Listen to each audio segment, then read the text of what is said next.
Study site.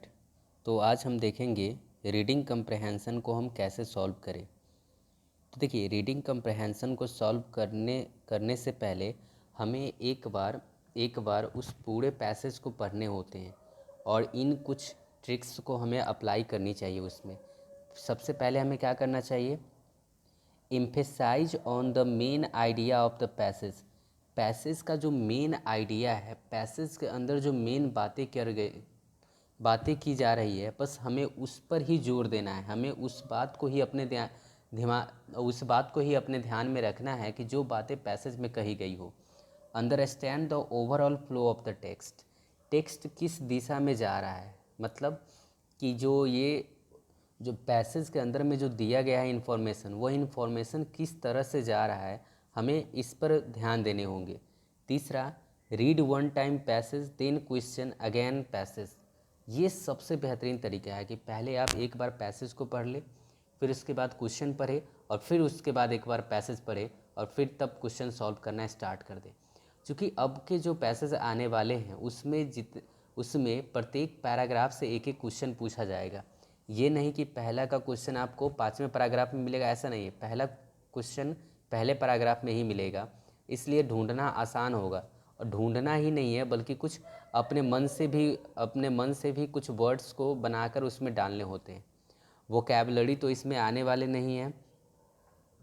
अगला, the correct option always comes from with in the passage. हाँ, ये है कि करेक्ट ऑप्शन तो हमें देखना नहीं है, क्योंकि ऑप्शन तो रहेंगे नहीं, हमें ढूंढने ही रहेंगे उसके। तो वो हमेशा पैसेज के अंदर से ही क्वेश्चन का आंसर हम ढूंढेंगे। पैसेज जानते हैं कि वो दो तरह के आएंगे। जो हमारा कंप्रहेंसन जो रहेगा वो दो तरह का रहेगा। एक होगा डिस्कर्सिव पैसेज और दूसरा होता है फैक्चुअल पैसेज। डिस्कर्सिव पैसेज होता है ना, वो एक व्यक्ति के ओपिनियन पर आधारित होता है, या कोई वो आर्गुमेंटेटिव रहे, या परसुएसिव रहे, या इंटरप्रेटेटिव रहे। मतलब कोई चीज़ को या तो इंटरप्रेट कर रहा हो, या किसी बात के लेकर आर्ग्यू वाला रहे, या फिर किसी को मनाने या समझाने वाला वक्तव्य रहे, या समझाने वाले बातें रहे। वो सब के सब हमारे होते हैं डिस्कर्सिव होते हैं। मतलब डिस्कर्सिव का फैक्ट से कोई लेना देना नहीं होता। ये बस एक व्यक्ति या जो उसमें लेखक होता है उसके ओपिनियन पर आधारित होता है। दूसरा जो हमारा पैसेज होता है वो फैक्चुअल पैसेज होता है, जो कि केस बेस्ड होता है।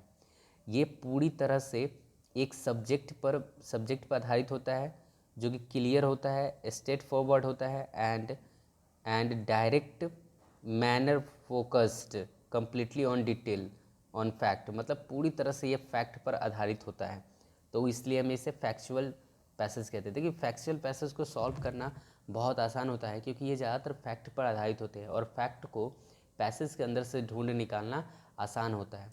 तो अब चूँकि हमारा ये टिप्स ट्रिक्स ख़त्म हो चुके हैं, तो सबसे बड़ी जो चीज़ें हैं वो हमें करना क्या चाहिए?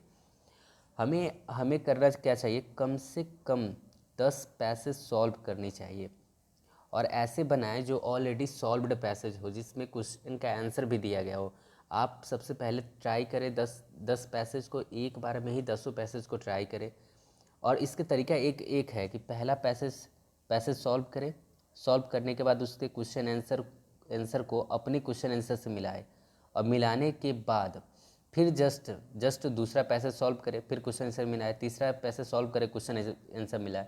3 पैसेज के बाद थोड़ा सा ब्रेक ले, और फिर उसके बाद चौथा, फिर पाँचवा, फिर छठा, इसी तरह से कंटिन्यू करें। कम से कम 2 या 3 घंटे में ये 10 पैसेज को पहले सॉल्व करें। फिर क्या होगा, अब ये जब सॉल्व कर लेंगे तो उसके बाद जैसे जैसे हम सैम्पल पेपर बनाना स्टार्ट करेंगे, तो फिर हमारा पैसेज में पकड़ बन जाएगा। क्योंकि ये 10 नंबर का है, तो इसलिए 25% का वेटेज होगा इसका। तो हर हाल में पैसेज सॉल्व होने चाहिए, और 10 में 10 नंबर आने ही चाहिए। तो कोशिश यही है कि आप 10 पैसेज एक बार में करें, और प्रत्येक दिन कम से कम 2 पैसेज बनाएं। तो इससे क्या होगा, पैसेज में पूरी तरह से पकड़ बन जाएगी।